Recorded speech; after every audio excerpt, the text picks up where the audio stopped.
Welcome back to another episode. It's been a little while. We've both been traveling. Summertime. Summertime shy. I want to start this off with a joke. What did the chicken say? Or no, what is it? Why did the chicken... You already fucked the joke, bro. Why did the chicken cross the road? I don't know. Because... Cue the music. That's hilarious. Welcome back to another episode. Again, if you're listening and you want to watch the full episode, the only way to do so is on our Patreon link. You can click the link down below so you can watch the full episodes. That's also the only place you can get the full menu newsletter, with the playlist curated by Jeremiah, which... Yours truly. Dude, they've been great. They've been awesome. And the only way to get those is if you subscribe. Same with the newsletter where you can get links to our 5 stars, buy the things we buy, try the things we try. I recommend it. Can my playlist give me a fucking job? Yeah. Like, hey, I could be a music supervisor for somebody. Yeah. What's on your resume is just curator? Just vibes curator. Vibe curator. That's it. Also, I feel like me and you are having really good hair moments right now. I'm Even though my surprised- shit looks crazy, Your hair looks great. It's curling. It's getting to where it needs to go. I got a haircut yesterday. My sister's like, you need looks good though. She's like, you need to reshape it. Because that's the problem with curly hair is it'll grow however it wants and you have to reshape it. You don't have to cut length. I'm reshaping and spritzing this thing like multiple times a day to hydrate it. Because if I pull on it, like my hair is like, this is like how, long. if I picked it out, like that's how long it's getting. I don't know if y'all can see that shit, but that's where it's going. I'm still waiting for braided J. I was supposed to get it braided last week, but it fell through because we had to go to her and we thought she was going to come to us because me and my nephew were going to get braided together. But when I go back home to visit my family, I think me and my nephew will get braided again. And you're going to do the, what do you call those? The plots or? Plaits? Nah, I think like out-age plaits. You know, I think you got to be like sub 30 for plaits or like a musician. Or NBA. Or in the NBA. Like, I'd be doing something like in the limelight. Jordan, what is it? Jordan Clarkson? Clarkson does plaits. They're sick looking. Right. But he has his whole like personality. Yeah. You know, I'm just like the guy next door, man. So I just need to have like some nice clean. Rows? I think like 3 rows or something, 4 rows. Or And then you can't have those in too long. Or you can have so like pull your hair out. Or you can have like 2 big ones. We'll see how it goes. Like I remember when AI cut his. Remember he was on the dream He said team the lines in his head. for a while. Yeah. For like a year he had it. Well, that's his because hair was just so used to growing that way. For 20 years he's probably been doing that. Looked cool. I like the braided up cornrowed AI. That was the best Way version. the best. Yeah. Sure. Because he was with the Nuggets. And when he cut him, right? I think he was with the Nuggets when he cut him. Yeah. Yeah. He definitely didn't cut him with Philly. No. He had the rows. And he was just so sick. The sleeve. Okay. Does he wear a sleeve because the NBA makes him because of a naked girl tattoo? Is that true? Yeah. He had like something derogatory on his arm and they made him cover his arm with like a. Because no one wore sleeves before him. He almost like created the sleeve. I mean, he created a lot. I mean, no one was getting tatted like that in the NBA until AI came. No one was rocking do-rags and cornrows and like overly bagging clothing until AI came. Like it was a much like different kind of old. No one wore the finger sleeves really. I remember the remember AI. him I had the AI finger and Kevin sleeve. Garnett. Kevin Garnett had like a double one that he used to do.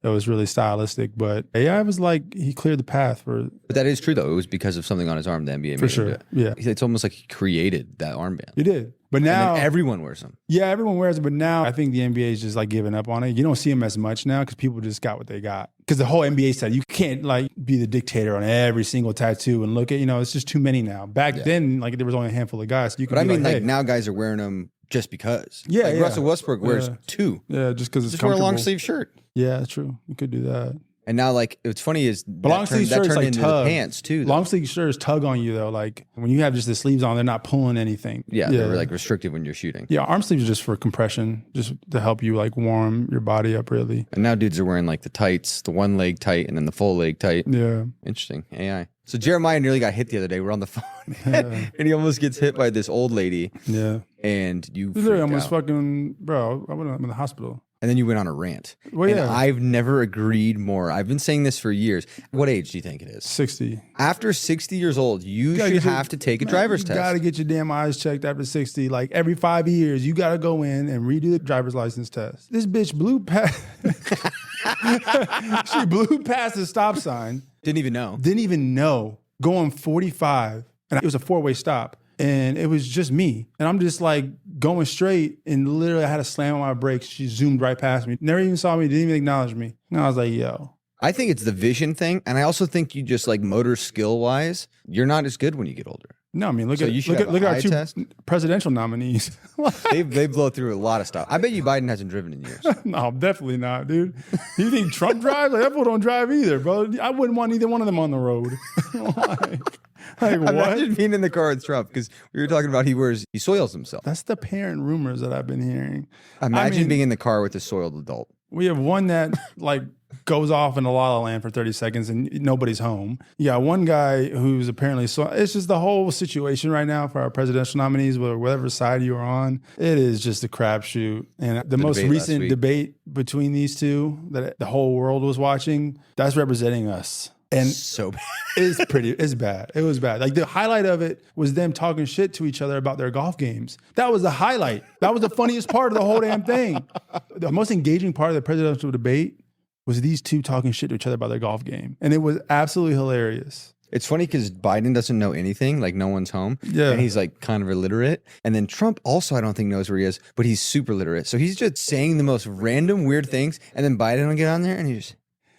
and like nothing comes out. Well, that's why like Trump's disses towards Biden don't like affect Biden. They don't hit him. They don't hit him like they hit his other opponents, because Biden's just kind of like, he's just like, he has no idea where floating, he is, bro. He's the fact that we are arguably one of the greatest countries in the history of the world, and these are our two options for president. Almost, it makes like how Europeans say like Americans are just like stupid and fat. You know what it is? We're kind of proving them right. I read something or I watched something. It's both parties, it's both candidates. None of them want to give up their power. They don't want to give it to the young guns. Like, give it to some, like, neither one of them. Why don't y'all step out the way? I don't get it. Like, why are y'all trying to hog it? That's the problem, in my opinion. Is like these two they don't want the young cat to come up and take the spot. They, for whatever reason, they want to do a second term, like when neither one of them are really qualified at all. And they're not going to make change either. What change is going to come from that? Who knows, bro? We need, I think you said it on like nail on the head, was we need young, youthful leaders that know what we're going through. They don't know what the fuck anyone in America needs or is going through or what bills need to pass. They have no idea. Yeah, sometimes you just age out, man. It's just natural. It's like just how life goes. You just age out. And I feel like they're at the point now where they just aged out. They're not in tune. They're not in touch with how fast things are moving with technology, with AI, with so on and so crypto, all these different things, right? Like just let's get some young blood in there. But these guys are like both like unwilling to relinquish their power in any way. It's all about power. It's all about, man. Because at the end of the day, I feel like no matter who gets elected out of those two, it's like you're a puppet. You're just going to be like a little front man for everyone behind you making decisions. For their parties? Yeah. That's, I don't know, maybe it's just it's an unfortunate turn of events. But that debate was absolutely hilarious. And it was... and depressing at the same time. Yeah, it was. Yeah, you're laughing, and then you're like, "This is our country," and it's like almost like the tear laugh. You start crying as you're laughing. That was wild. Pretty depressing. That's a one. Get your damn eyes checked. Get your damn eyes checked. You presidents and old people. Well, that's a 1 star. Yeah, it's a 1 star. Yeah, it's 1 star. What is your 5-star of the week? Okay, so my 5-star of the week is Han Coffee Beans. HAAN. It's a little boutique coffee store in Orlando, Florida, from where I'm from. And the coffee shop's amazing, but you can buy the beans online. I think they're probably some of the best roasters I've had, like just across the country regardless. Like I've been everywhere, LA. What kind of roast is it? Like where are the beans from? Is it like Argentinian? Oh, they're sourcing the beans from all over the world. Really? Ethiopia, like Central America, South America, Africa, everywhere. And the beans are so good. I don't know how they do it the way they do it, but I think it's some of the best like whole beans you could buy in a bag, like no question. Really? Yeah, Han Coffee Shop. Those dudes, they crush it. I gotta try it. Yeah, when you come down to the O. I can't wait for that. I'll show you. Also, yeah, that coffee we had earlier was just no flavor in it. Now I'm like, that's the crazy thing is you realize what really good stuff are because you have the bad versions. Yeah, I think everybody kind of thinks coffee is the same until you really have good cups. You know, whether it's like an Americano or a batch brew or a cappuccino, flat white, cortado, whatever it is. If you don't know, you don't know. You know what I mean? Yeah, and then you have what we had earlier and you're like, I missed that good cup. Honestly, like I won't call out the specific coffee shop that we were just at, but I hate when this coffee shop has this, I don't know, hype around it. And then you go in and they're like a little pretentious, no fucking vibe. No music. Yeah. Dudes had no personality. That's half the battle for me in a coffee shop. Okay, get your beans, your water. Just don't fuck that up, 1. Yeah. 2, like provide a vibe. It's not that hard. Yeah. No, there was zero music. Zero music. Vibe. Dudes were not warm. I asked the guy if they did like a little, sometimes for cappuccinos, they do like a little cocoa powder. Like, and he just looked at me and goes, no. Like cold as ice. Yeah. Like I was looking at cold as ice. Paradise. Willing to sacrifice. Go anywhere but where we just were. Yeah, it tastes like water. It tastes like water with burnt milk. Well, they're the new guys on the block, and we won't say who it is because I respect everybody's business, and I'm not trying to like hurt nobody. But not that, But you ain't a like, 5-star. not that like my opinion would cause people not to go. Yeah. But you know what I mean. Sales dropped 35%. Like the one kid on TikTok. Who's the one kid on TikTok that any place he reviews, like the next day there are lines? Oh yeah, I know who you're talking about. The guy that he just eats. He just eats in his car and he gives reviews. And Cardi, you know his He's name? like saved businesses. He's a black kid. No, he literally saves every. Yeah. Type in black TikToker food reviewer. He's like the number one. Yeah, like he did one during COVID, and the company was like about to go under. Yeah, it's Keith Lee. Everything he reviews, like he has major effect on whether they do well. His whole purpose is to help businesses. Yeah. But I know that a situation had just recently happened, right, where he left a big tip and the owners didn't give it to any of their staff. Whoa. And then when he found out, he put him on blast and that business went out of business.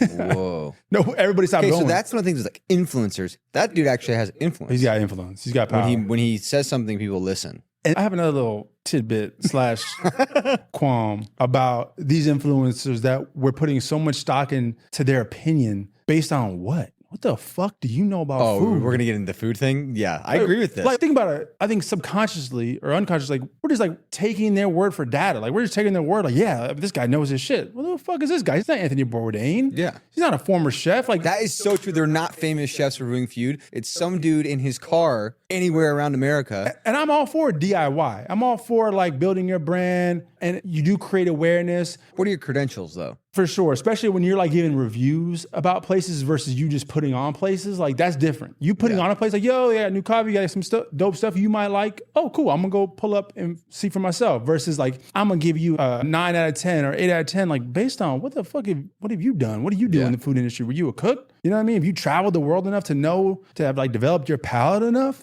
Yeah. Like, I also hate when they do the food review and they're like in the kitchen while they're making it. Like Guy Fieri style? No, like I saw one the other day for this lobster roll, which is on Beverly. Yeah. You go down Beverly, it's on the right, like right before Koreatown. There's like this new lobster roll place. Okay. And this guy did a food review on it. And they're like making it for him. And he's eating it. And he's like, wow, this is one of the best 9 out. And you get there and you're not an influencer or whatever. And it's this big. And it's not loaded with a bunch of lobster. But the one they're making for him is massive and delicious. And then you get it. It's like, this is... Oh, it's false advertising. Totally false advertising. False advertising. And then to be honest, it wasn't that good. Guy's never been to Seattle. I'm not trying to be like the Grinch here. I'm not trying to be like Scrooge, right? Like, I respect everybody's hustle and I really do appreciate food reviewers or at least people who are going out there being active and providing us new places to go eat, go drink coffee, et cetera, et cetera. But I think recently I've been just thinking to myself, wait, why am I so invested in what the fuck this food reviewer thinks? Like, I went and tried some of these food reviewers like best of. I'm like, absolutely not. What do you think about like Dave Portnoy with his one bite everyone knows the rule pizza reviews? I mean, that is certainly a perfect example. One could argue he's had thousands and thousands of pizzas. So he's developed a palate for eating pizzas. You know what I mean? He is also from the Northeast where like pizza is king. Yeah. You know what I mean? That's where it was birthed at. And so I think I could take... Shout out New Haven, Connecticut. Yeah, I could take a little bit more stock into what he's saying, especially over time. Now, take that with a grain of salt, too. There's a fine line. Well, yeah, he likes the thin crust pizza that you can bend. I like a deep dish. Like, I'm not saying I like the thin crust, but people have different preferences, too. So yeah. Food is subjective. A lot of things are. It is, but relatively, given all subjectivity aside, like, it's either good or it's not good. I don't know. Like, I had a glass of wine the other day when I was in Colorado, and the other person loved it. It was the worst glass of wine I've ever had in my life. It tastes like an adult Welch's grape juice. It was super sweet, and I fucking hated it. But you know, you're making my point. They loved it because that's how developed their palate is. That's all they know to love. Until you throw that Rothschild in front of them, you know. You hit it with that 96. Shit. 400 a glass. Man, I had this bottle of 98 or a week ago from Lebanon. Yo, shit rocked me. Nuts. Dog. It rocked me. It had everybody at the dinner table just like... Did you have it with Pasha? I had with Pasha, my brother. We were just sitting outside this little restaurant. We were just vibing. You look like you're in Europe. Felt like it for a quick moment. Had my linens on. I felt like everybody else I see on my damn Instagram feed. Yeah. Does nobody have a fucking job? Does nobody work? Everybody's in Europe. This girl just texted me. She goes, oh, I'm in Cabo right now. If you're listening to this, have fun in Mallorca, Matt. No, my boy's going to Mallorca. Well, he barely works. No, Matt, you're a hard worker. We love you. No, he works real hard. What's your 5-star of the week? My 5-star is my Sabas. In case you guys can't see these, sick leather company. I'm pretty sure they're made in Turkey. It's like Turkish leather, upscale kind of leisure. You can wear it with a linen suit. You can wear it with jeans. Super comfy. Leather? Yeah, Turkish leather. They're super comfortable. It's like an upscale, casual kind of shoe. It's like they're versatile. Versatile. You could wear them with a suit. You can wear them with linen pants. You can wear them with jeans. It's like an upscale if you're like Vans kind of. Yeah. No, they look great. You're not going to wear them with like a really crazy outfit. But actually, I saw a dude wearing a pair of these. He had a pair of linen pants and a cashmere sweater with these. And I was like, pfft. I mean, you can pretty much rock those with anything but a suit. Yeah. You can do a linen suit though. Yeah, you can. Right. So I guess Sabas. Sabah. Don't get it confused with Sambas. Yeah, they're not Sambas. And even though I'm wearing them right now, they are dead to me. Are they? Sambas are done. Y'all ruin them. I've been rocking Sambas for years. It is like switch over to the Sabas. It is just like a Samba shoe farm when you walk on the streets. Oh my God. Every girl. Every guy, every girl's wearing them. And I know I'm being a hypocrite right now because I have them on. But you've been rocking them day one. I've been rocking these motherfucking things for years. You've been stripes over checks your whole life. I've been stripes over checks since Shout out B-Ham. the beginning. But it's just getting out of control now. And the shoe I really want, I just can't afford. Or else I'd have like it's the one you showed. I'd have 5 or 6 pairs of them. They're like $600 a pair. And I am in a gatekeeper for right now. I'm not going to tell people what it is yet until I have them on, and then I'll tell you. King of the Finer Things Club. Get ready for this. In the next couple of weeks, be able to get some of our merch online. I gotta live up to my rep. Yeah, 98 Rothschild and some shoes. I'm not even going to tell you. But yeah, Sabas. Yeah, so in the next couple of weeks, we're going to have some Fuego merch for you guys to buy. We got some merch coming. We got some shirts. We got some hats. Maybe they're two-tone. Maybe they're dad style. Who knows? But they're going to be sick. We were actually earlier today picking some of them out. I mean, we were in the thick of it. Arts District, baby. Arts District. We're downtown LA just rummaging through every hat design you'd ever seen imaginable. Tons of shirts. Every shirt color, every shirt style. We're getting our hands dirty. Are we embroidering? Are we stamping? Is it screen print? You know, TBD. Check in and find out.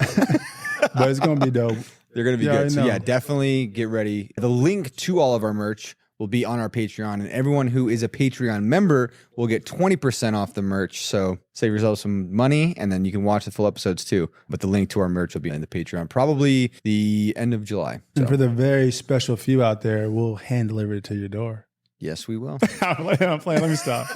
But you will get a very nice card with it, with an image that we'll be using for our party, which is pretty fuego. That's news to me, but great. No one knows about it. No, you know we're doing our flyers. Right. And if you do live in the greater Los Angeles area, or if you don't, you just fly in for it.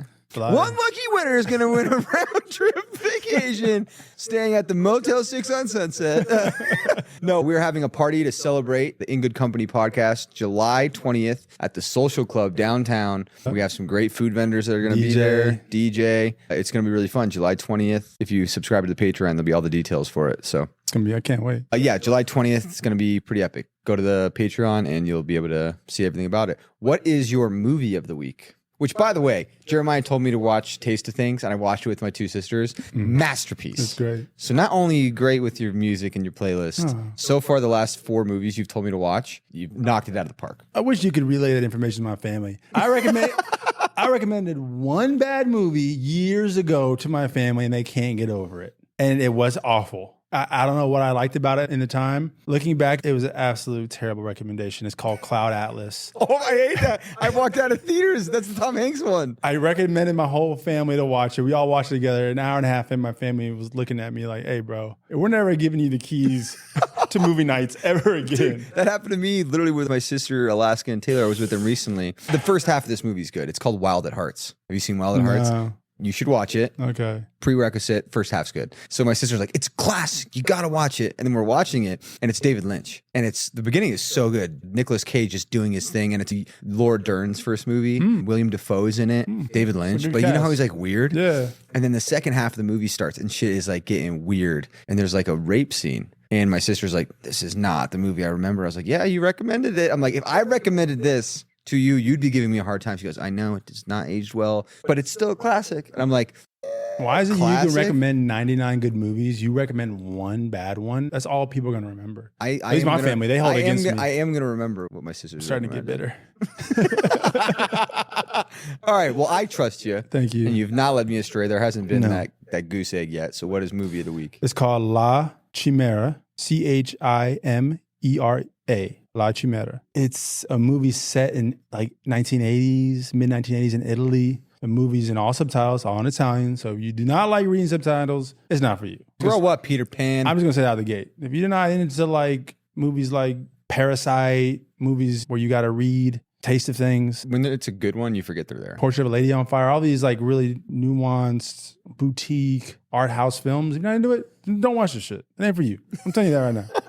But it's called La Chimera, set in the 1980s in Italy, and it's with Josh O'Connor, who was the co-lead boyfriend in Challengers. Oh my, okay, I've Dark seen hair, it. Yep. not the blonde, the dark hair Yep. one. Yep. The one who wasn't on The tour. one who's sleeping in his car. The one sleeping in his car. He's the lead. He's the star in this. And he's like the Englishman in Italy, and he's an archaeologist, but he teams up with a group of tomb raiders in Italy. And so what they're doing is they're going around to all these different tombs that are buried all around Italy with all their like ancient goods, and they're robbing them and selling them on the black market. And it's kind of a story of, I think, love, of loss, and I think trying to find oneself. And it's just so good, man. And the ending is really, I don't want to give it away, but the ending is incredible. That was a great synopsis. Yeah. I want to watch that. It's really Maybe good. I'll watch that tonight. It's really good. What year was it made? 2023. It was released this year, though. Got it. It crushed at like Cannes Film Festival, TIFF, Sundance. It crushed. They just released it like 2 weeks ago. So it's now for the first time in a year available. So go watch La Chimera. I'm going to watch it. Yeah. Heck yeah. You know, I've been needing new tunes. What is your song of the week? My song of the week is a song called Loner by Dead. It's a great song. I have not been able to get it out of my head. But how do you spell Dead? Is it your typical? D-E-H-D. D-E-H-D, Dead. And it's called Loner. It's like, I'm good. It's a great song. Can I play a little bit of it? Am I allowed to do that? Yeah.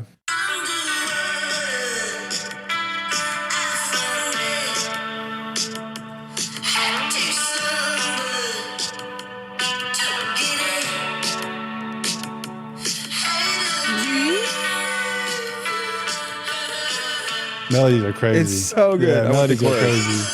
crazy. This part is my favorite.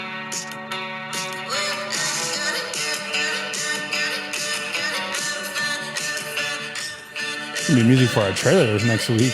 Seriously. I love that song, man. I'm all alone. It's a great one. It's so good. Loner by Dead. Yeah. It'll be on the playlist this week. I bet you if you guys listen to it, it'll be stuck in your head too. I've just not been able to get it out of my head. We got our songs, we got our movies, we got our 5 stars, Finer Things Club, hitting on all cylinders right now. Firing on all cylinders. so good. So yeah, Jeremiah, I haven't seen you in a couple weeks. The last time we saw each other was we went to Summer camp. summer camp for adult men. For adult men It was honestly who are so struggling fun. to find meaning. Truth. Guilty as charged. It's called Refuge to Montana. Our good friend Brian Carpenter has his foundation, and there's one in Wyoming and there's one in Fort Smith, Montana. And it's just a place you can go and have fellowship with other guys, different professionals. And he invited us for his, which was like the leaders. It was like billionaire guys there, really affluent dudes there. And I was like, how the fuck am I? We were the least qualified people to be 100%. there. We had the least amount of money in our bank account there. For sure. And yet we blossomed. We really did. Okay, so to prerequisite it, Jeremiah. I didn't want to go. Brian's one of my like mentors. I've met him a few years ago. He's been someone I can call and vent to and talk about life with. And he was like, you have to come for this summer for my group, because a different group goes every week. And I was like, I gotta go. Gotta bring Jerry, who you guys know, he's been on the pod, Jerry Mang, which he's got a new name now. I'll tell you in the middle of the story. But I was like, we gotta go. And so Brian and Jerry met, hit it off, and then Jerry's like, we're going, we're doing it. And I was like, Jeremiah, you gonna go? And he's like, yeah, I'm there. I'm gonna buy my tickets. And I was like, cool, these are them. And he goes, got them. And I bailed on the dinner. Oh yeah, you bailed on Because the you capo. three went to dinner. I was going to go, but I ended up bailing. By the way, phenomenal dinner. Capo. It's been one of my 5 stars. Phenomenal dinner. If you want to spend an arm and a leg, go. Phenomena. It was great. But I remember I was like, yo, these are our tickets. And you're like, cool, done, bought them. And then 4 days later, you're like, dude, these tickets are crazy expensive. I was like, you said you bought them. You're like, I looked at mine. You know, sometimes when I say I bought them, it's like inside I bought them. You know, I'm going. Like, Yeah. you know. And then the prices go up. And you're like, dude, these prices are nuts. Yeah. But Jeremiah rallied and he came with us and we flew into Billings. Billings, Montana. And we couldn't get an Uber from the airport. We didn't think that we were flying to like buttfuck nowhere at 1 a.m. and there are no Ubers there. Zero. No taxis. We were stranded at the airport for over an hour. And it's cold out. Jeremiah's got his parka on. His fucking brick out. I'm like, this is a great way to start this damn trip, Judah. Literally, Jeremiah looked at me and I was like, oh yeah, like, it's not all going to be like this. This motherfucker's going to turn me into Jack Frost out here. Like, listen, we got black cars picking us up tomorrow. Just, we're going to do this. We're going to make it happen. So we get back to our hotel. And the next morning we did. We got picked up by the team at Refuge and they drove us like 2 hours to the compound. Beautiful house in Fort Smith, right on the Bighorn River. And it was 4 days of like not having your phone. And I forgot how much, one, I like being around other people, like other people that are doing stuff in a different industry. Yeah. Where you can talk about struggles and the things that people are dealing with, but also just not having your phone. Me and Jeremiah were floating the Bighorn River with our guide. We had Ty and Carter. Carter Koza, which is a crazy, like unusual suspect's name, Carter Koza. Yeah. So every day we would float the river, the Bighorn, which I didn't even know is like a world destination for fly fishing. I didn't know either. I've never fly fished. Me and you have our waders on? Is that what they call them? Yeah, waders. We're like chest deep, nipple deep in the Bighorn. It's freezing. And he caught a brown trout within 5 minutes. Fly fishing, just like letting that thing rock. It was just, it was a lifetime experience. It was like one of those. We had the first day Ty, right? We had Ty. Ty, shout out, you're the best, man. And then the next day we had Carter the next day. What's Carter's full name again? Carter Koza. Carter Koza, which I didn't know you can get a scholarship for fishing. He's a badass fisherman. He was so helpful. He was. Like having someone who's done it and can teach you and like guide you and show you what you're doing wrong. Yeah. And also be like, hey, you got this. You're like, I do got this. Because fly fishing is finesse. It's patience. It's just, it's like a rhythm to it. And if you don't know how to dance, you're going to struggle. Coca-Cola. Yeah, the Coca-Cola. Yeah. Cola. And it's those minute little things you have to do. And when they're like, hey, don't do that. He's like, remember the arm thing? Because I was going too low in the back. But yeah, anyway, so we were at Refuge in Montana and we were just fishing all day and having cigars and talking. And it was so fun. Shooting guns. I got a video. Of you. Jeremiah had never shot a gun. Never shot a gun in my life. Never held one. I never even held a gun until Montana. And my first gun I ever held was a 12 gauge. Shotgun. Yeah. You guys are like pulling discs. Skeet shooting. The skeet shooting. And I was skeeting away. Skeet. Woo, woo. It was fun. You dusted those clays. Yeah, it was a good time. You were really good. Because I feel like, basketball translates to so many things. You get the hand-eye coordination. You can kind of follow that disc, Yeah. And you did a good job with it. It's just the nerves of holding the powerful gun. But I was almost told myself. This guy looked like he was straight Succession hunting wild pigs. You remember that episode where they go hunting in Hungary? Your outfit was so good. What was the jacket you had on? It was a corduroy collar with like the... I had on it was Babar. You had the swaggiest outfit of the trip for the skeet shooting. Well, it ended up becoming a thing on that trip. Everybody would compliment me every morning. Yeah, you had on my outfits. We were in the middle of nowhere. This guy's suitcase, by the way, was 100 pounds. It was. Every different event, you had the most fuego outfit. I think overpacking is undervalued. Like, you have to overpack everywhere you go. You had options. I had options. I came to play the part, and I played that fucking part, man. I came to play the part. Listen. Every guy there was like, dude, every outfit you had, your smoking outfit, your breakfast outfit, your fishing outfit, your skeet shooting. You thought I was John fucking Dutton himself out there in Montana, the way I was shooting them clays.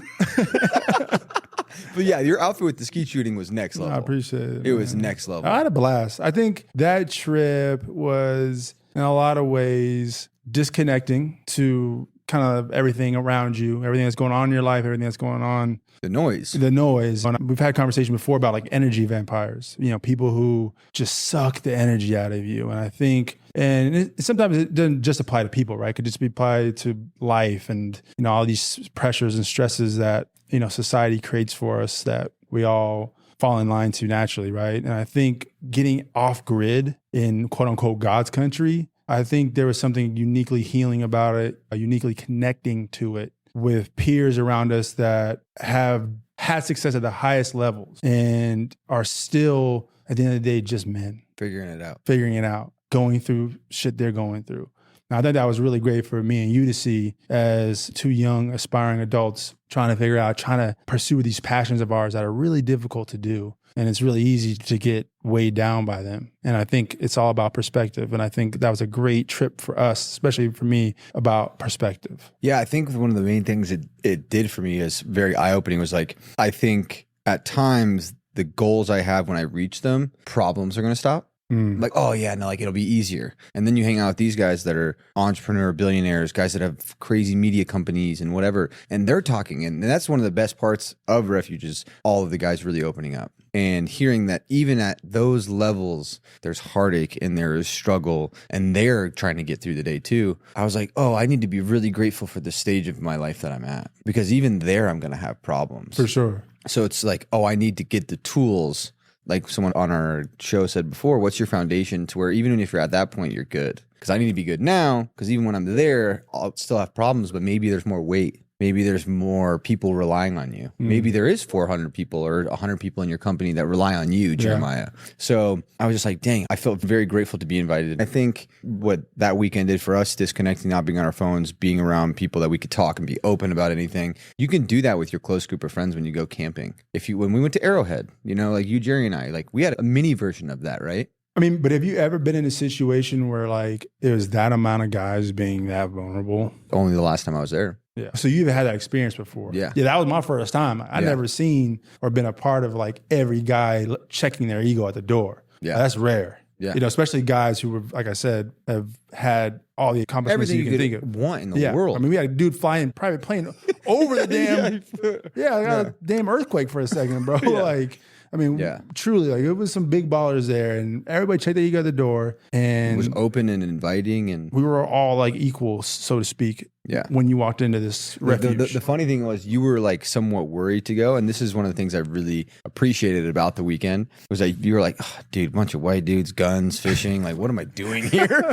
And then every person that was there said you had the best energy and everyone was drawn to you. So in a room that you didn't think you'd fit in a room that you were worried to be in, every person's favorite person was you. Well, and like, if that's not a thing of like, you don't even know where you're supposed to, you know what I mean? Like, how can you say no to things when you don't know the possibilities of what could happen? You were everyone's favorite person. Well, and everyone said it. I mean, this isn't even me saying it. Like everyone was like, dude, Jeremiah, you're a light, you're a lion, you're fierce. Of so many different people. Yeah. And you didn't want to go. I didn't want to go. I think that's just a good analogy of listen to your gut, say yes to things, and you never know what could happen. I think, I didn't know how anybody's reaction was going to be, but all I knew was the moment I said I'm coming, I was just going to listen to your experience and Brian Carpenter's, who leads it, and just like lead with being completely open to allowing this whole thing that we're a part of. And that's it. Yeah. It was so freaking fun. It was fun, man. Just watch next week, guys. Probably going to hit you with a grid post. Grid post is coming. Grid post is coming. Look at our podcast producers looking at me like, yeah, whatever. I shot some really dope film photos of us on this trip, so I'm going to be posting them on the grid, so with Judah. So you guys will see us fly fishing. Oh, yeah. And smoking cigars. And you'll see Mr. Mang, which when we got there, Jerry got a cowboy hat, got some boots, and within 20 minutes, he turned into Montana Mang. So Montana Mang is going to make an appearance on the grid as well. Yeah. It was so fun. It's one of those things that when you leave, you want to go back to it, but it also gives you fuel when you go back to the chaos of your normal life. For sure. You feel completely re-energized from it. I know I did. I know you have. I know Jerry has. And I think it was almost reminiscent of, at least in certain ways, of COVID. Because there were some, I think, maybe not for everybody, but there were some highlights or benefits of COVID is like that disconnection, right? Mm-hmm. That simplicity of life, It's the small circle. Small circle. And I think that's in some ways spoke to that a little bit for all of us, It was the opposite of, what's the term you used earlier, the vampire thing? Energy vampire. It was the opposite of that. I feel like I was a little drained, like just from a bunch of stuff going on. And then when I went there, I got people putting life back into me. It's like people speaking life into you. People speaking life into you. So I think it's just important for anybody listening, if you're able to, just take a few days, whether it's a weekend, whatever it is. I know everyone's got jobs, lives, families, etc. But I think like we're just in a world, especially in America, where it's just go, go, go all the time. Everybody's drained. Everybody's tired. And so I think it's important to try and find a way to fill your cup back up. And I think that's what Montana was for us. Yeah. It reminded me of like be in rooms where you're celebrated, not tolerated. And I felt that. It was like people celebrating the hard things, the good things, it was great. It was special. It was a special group. It was so awesome. Yeah. Speaking of, two rooms where you're tolerated. The NBA draft was hard to tolerate. I had so many people text me about like, yo, what the fuck is going on with the NBA draft? It looked like a TikToker event. I think we're entering into a new generation of NBA players, athletes in general. I mean, fingernails painted, their TikTok following is just as big as their on-court following, if not bigger. And like, not that anything is wrong with any of these things. I think it's just different. And I think people don't like different. And so I saw... It's very different. I believe Philly drafted the kid from Duke and like his TikTok is like out of control. Like he's doing dances and his fingernails painted and he's got the pearls on and the whole, For some reason, it's not thing. as tight as when Rodman did it though. Like when Rodman did it, it was like, whoa, this guy's badass. Nothing was as cool as Rodman did it. I think Rodman did it in a time where it was not popular. That's the problem. Everyone's wearing fucking pearl earrings and pearl. I don't even get the pearl shit, but people love it. pearl. For the life of me, I don't understand pearls I don't for get guys. it. And I get, like, do what you want to do. It just don't look good to me. Yeah. Like, that's just my personal opinion. It's subjective. I get it. What do I know? Right. But I think Rodman was so shocking in the way he did it. The fucking dress, Iconic, dude. Now you look back, you're like, damn, motherfucker was swaggy. The blade glasses. What's crazy is Rodman, how he dresses is what's popular now. No question. The blade glasses, the dress with the jersey, the nose piercings, the bleached hair. Like, people are wearing Rodman shirts. They're wearing vintage Rodman shirts. But I think now, as we're getting older, we are starting to appreciate Rodman more. But also, I think we're starting to understand, like, he was low-key, like, a full-on rock star. And 100%. I don't think, like, as a kid, we understood it. Now I understand, like, bro, he was married to Carmen Electra. Like, he was dating the baddest girls in the world. He's going to Vegas in between games to, like, party. Yeah, no, like, everybody was attracted to him at that time. Like, he was popping that time. Sex, drugs, and rebounds. It was just way more unacceptable then. Yeah. So he got more backlash for it. But he was, don't get it twisted, that motherfucker was a rock star then. But now it's so much more acceptable. Times change, all these things, are becoming the norm, right? It's so different than what I'm used to. Yeah. Which, it was just a very odd NBA draft. It was so weird looking. Yeah. It was the first time I watched the NBA draft and I was like, dude, I'll whoop the shit out of all these guys. I mean, also, I think they just all felt really young. And I don't know if that's because we're getting older, but I feel like everyone said that. Even like... No, dude, if you look back and you see some of the dudes that were drafted in the 2000s and you compared them to who's being drafted now, those dudes looked like grown men. But part of that is aesthetic though, right? Part of that's how they dress. Part of that's like how they carry themselves. Part of that is like, I think, living that stereotypical grown men aesthetic, right? Yeah. Now that's changed. Like Mad Men, Don Draper, Wall Street, Charlie Sheen, right? Like that kind of suit, tie, like very buttoned up, grown, masculine. That idea or that, thought of what's masculine then to now is different. It's changed. Well, it's softer, no? Probably softer. Yeah. I mean, softer's not necessarily a bad thing, but it is softer. It's lighter. And I think it's just like different. So like, are we going to see another Kevin Garnett? Who knows? I mean, everything repeats itself, right? History repeats itself. It's a cycle. We're in a cycle right now of, maybe it's a new cycle, but we're in something now where,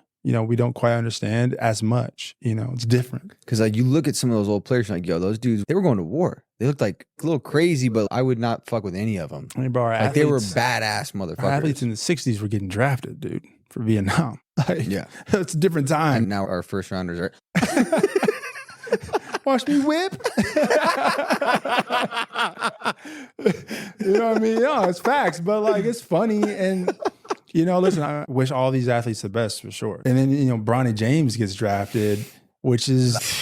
Dude, you're averaging 4 points on a team that didn't make the tournament. Like, there's no way he should be in the NBA. I don't think I necessarily have like a problem with... Right now, I'm not saying he couldn't be good if he stayed for 4 years. Yeah. Right now, the player that he is, he's not an NBA player. No, he's not. I think that my problem is less about the nepotism involved and more about like what it's doing to him. Like, what messages are you sending? I think that's more of like the root for me versus like... What do you think the message is from that? I haven't quite figured it out. All I know is you have to earn it as an athlete and he hasn't earned it. And like, I'm not just saying that, I'm not hating, it's just a fact. It's just, you go look at the stats, right? And so I think for me, I think you're doing him a disservice. And I don't know if that'll show up now or show up later. I think it's saying like, hey, like you don't have to work that hard and you can still make it. It's like sports to me are like one of the few like authentic forms of entertainment left. I know there's bureaucracy and everything. I know there's nepotism and everything, but truly at the end of the day, it's like you have people who are talented, but it's about like how hard you work and about. This is like one of the first times I've seen the nepotism with a player, though. Michael Jordan's kids didn't get drafted. No, they didn't. And he owned a team. Could have drafted him. Easily. Exactly. We're drafting my kid. We're giving him a 4-year deal. My son's going to be an NBA player. No problem at all. Owns them. I would love to own a team where my son's played for. That could easily have been the narrative. He could easily have done that, but he didn't, So I just worry about what is it doing to Bronny. Maybe he doesn't do anything. Maybe he just fucking balls out and none of us talk about this ever again. I'm definitely rooting for him. But it felt so political. And it was set up by Bron 100%. And Rich. Hard. And they politic. They called teams, told them don't draft Bronny. And I love Rich. Rich is a good dude. And, I respect the hell out of LeBron. You're playing this like game. I just think it feels disingenuous to basketball or something. It just feels wrong in some way. And I don't really have the answer of how it feels wrong. It just does. Listen, I've been a product, or I've been certainly so close to this, nepotism conversation with my brother, when my dad traded for him. But, it's funny, like Austin had earned so much already. Austin was a top 10 draft pick based off of nothing but his own hard work, blood, sweat, and tears, right? He was ACC Freshman of the Year. So naturally a coach in any position is going to trade for a young player who has potential that they believe in. It just happened to be my dad believing in his son, who was only a second-year player. He was also a top 10 pick. Exactly. So he's like... And not a top 10 pick because his agent called teams and told him not to pick him. Exactly. And my dad's like, well, if anybody can get the best out of him, if anybody can help him show the world that he's a top 10 pick, it's me. And then that's exactly what he did. Like, if you go look at my brother's stats, year 1, year 2, year 3, year 4 with the Clippers, every year he got better to the point where he's almost averaging 17 a game as a 50-year player in the league. Now, a player averaging 16, 17, that's a $125 million contract. And people were giving them shit for giving my brother 40 M's. Like, this is just silly. Yeah. It's silly. Like, when you go full circle with it now, with what's going on, like, what are we really talking about? I think, Bronny getting drafted at 55 is just, I've never seen anything like it. Listen, at the end of the day, it's a second-round pick. Most second-round picks don't work out. So does it really mean as much? No. Like, if it was a first-round pick, it would probably be a much bigger deal. So, they burned a second-round pick on Bronny. Yeah, I get it, for sure. I totally get it. Like I said, that's why it's less about the nepotism for me. It's more about, like, I just think you're sending the kid the wrong message. Like, you're kind of doing him a disservice. So that's just my personal opinion. But I'm rooting and for now him. People are saying, like, Bryce will be eligible in 26. People are saying that's going to be two brothers and a dad playing together. And I'm like... Oh, you're going to create the fucking Avengers, bro? Like, tell you what, LeBron will be the first guy to sleep with one of his teammates' moms. Dude, I just think we'll see how it all plays out, man. Bron was a big part of JJ Redick getting hired. JJ Redick. Oh, my God. How do you think he's going to do? Because like the Sam Cassell thing we were talking about, Sam Cassell, 4-time NBA champ, 3 as a coach, right? At least 2. He's got 4, I think, in total. 1 as a player, 3 as a coach. He's NBA All-Star, All-NBA. Yeah. He's got all the credentials. 15 years. Sam Cassell and then JJ Redick's was none, 1 podcast. Sam Cassell has all the credentials to be a head coach. He should be a head coach. He should have been way more seriously considered for that Lakers job. JJ is really good in his suit and his tie. And he's really well spoken. X's and O's. I don't know about that. Like, no, that's not proven. Everyone's like X's and O's. I was like, based on what? Does he sound like Tony Romo out there? Like, no. You don't think he knows the game? No, I'm not saying that. I'm just saying it's unproven. He could be awesome. You know what I mean? But like everyone's like X's and O's. I'm like, based on what? Also, do you think LeBron James is going to listen to him? LeBron James hasn't listened to anybody since he's been in Miami. So, the last person LeBron James listened to was Eric Spoelstra and Pat Riley. That's a fact. So I think it's going to be wild seeing JJ Redick out there. I think JJ could certainly be great, but it's just, again, he's been podcasting for 6-7 years now. He's built up a lot of cachet with the players. He's made them look good on all his pods. He's on ESPN, and he's a smart, well-spoken guy with a very tenured basketball pedigree. And he's going to offer some unique insights compared to your Stephen A. Smiths and your Shannon Sharps of the world, who didn't pick up a ball. Yeah. And so you can look like a genius in front of them in moments, naturally. So we'll see how it goes. What do you think? I'm rooting for JJ. I hope it goes well. I'm interested to see. Yeah, we'll see. I don't think his basketball IQ is like a Jason Kidd. Well, Jason Kidd is like one of the smartest basketball players I've seen play the game. All I know is this: when Tony Romo speaks, he is speaking X's and O's. They had him. They stopped he was not allowed to call plays anymore because he was doing it so often and so correctly. Teams were listening to the broadcast. Exactly. And he'd be like, they're going to pull the safety bag. It's going to be a hitch on the rights. And then every time. Never once did I get that feeling from JJ Redick. You know, I'm not saying he can't do X's and O's. I'm just saying, like, everyone's like, oh, it's X's and O's. I'm like, based on what? Yeah, there's no evidence. There's no evidence. You know what I mean? Like, I know he's doing this, watching film with LeBron, you know, and they're breaking down stuff. Sure, he looks great, I guess, off of a sample size. Can I say the whole LeBron thing? He's like a notorious liar. Who, Bron? Yeah, but like little white lies. Like he's on the JJ Redick podcast. He goes, I could switch a play when I was 8. And then someone edited another video of him talking. He's like, I didn't pick up a basketball until I was 11. I mean, Bron's history of capping is like well documented. Capping. But it's funny now. I think he's like leaning into it now. I literally think he'd just be talking out of his ass just because it's funny as hell. Because he knows those books. You know he's not reading those books he brings to the press conference. He's in the middle of the book every time. And they ask him for a synopsis. And he can't say one thing about the book. No, he'll just Trumpify it. He's like, you know, it's never give up. Good message. No, he'll just Trumpify. You know how they ask Trump about like the Bible? Some Trump's like, oh, it's just too personal. I love it. I don't want to give everything away. Read it for yourself. Take away what you want. Take away what you want. It's very personal to me.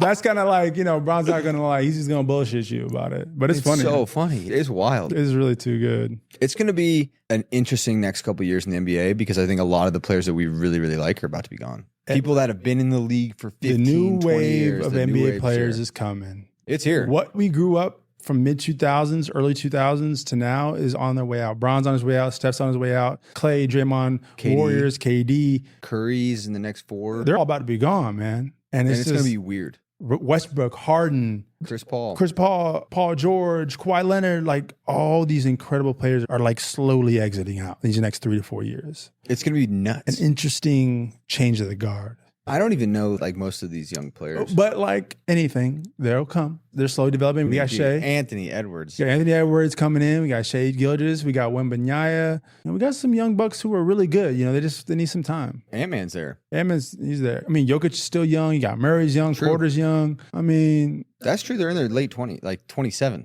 I got to be honest. It's hard for me not to be a Knicks fan right now. They got their whole Villanova team. Nova Knicks. And New York is so behind them and it's like so grungy and like there's some energy with it. I'm signed up. I'm here for it. Do you think they'll be as good when they bring Randall back? I don't think they're bringing Randall back. Really? I don't think they can. I think cap-wise, I mean, they could do it for this season. I think maybe he's signed through the next after that. I'm not sure. But like, I'm not sure if he makes sense for their program anymore. And like, why not get something back for him now? Yeah. Around the team you've built. Do they have Barrett still? Who? RJ? Do they have RJ Barrett still? I traded Barrett. Where's he? He's in Toronto.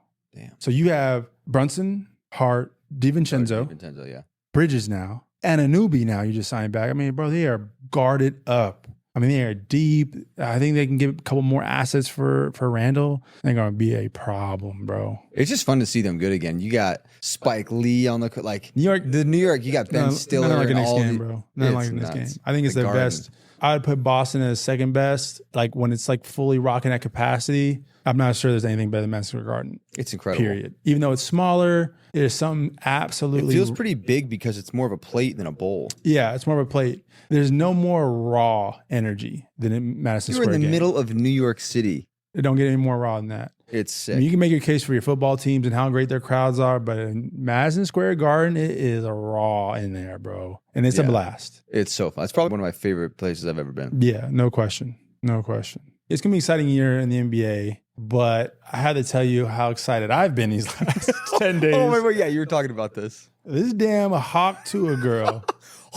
You know what I'm saying? Has dominated my timeline. Put it on your story the other night. You were like, my feed is, what did you say? Like Italian my feed is Italian recipes, coffee shops, and Hawk Tuah. I've seen every meme possible. I get sent 2-3 memes a day. I got a group of friends sending me this meme and this meme and this meme. I'm in group chats about this girl. Like, we're obsessed with her. She is a national treasure. Her accent, right? She's so sweet when she does it. There's something. It's nothing like skanky. No, there's something so genuine about her answer. And for those who have not seen it, which would be damn near hard impossible. Spit on that thing, you know what I'm saying? This guy, she basically gets interviewed in the middle, I think, of Nashville, like after the club lets out. And this guy's like, hey, like, what do you do to drive your man crazy? She goes, you got to give him that Hawk Tuah, spit on that thing. You get me? And the way she did it was like so endearing. Like it was like, yeah.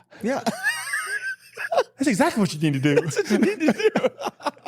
And then what did your friend say? So I'll read this to you. I won't say his name. My friend DM'd me today because me and him have had the best thread about her. Like he sent me like a picture of her as a superhero called Tuah, and it's like he DMs me this morning. He goes, asking wifey tonight for the hawk.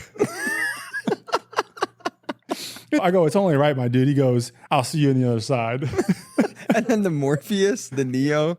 Neo meme. The Neo meme. When he's like, oh, when you're getting the hawk Tuah. I mean, It's so apparently good. she got, I don't know the truth. Her name is Haley something. There's like folklore about this girl now. She apparently got fired. She was a school teacher. She got fired because of the video. And now But why? Like, what did she do that was wrong? That's one thing I don't get. is signed to CAA because of it. And she's like selling Upgrade. merch and she's balling now. She She's an sold influencer 65 now. grand in one day of the hawk Tuah. Oh, I believe it. Why would you get fired? I was though? one of them.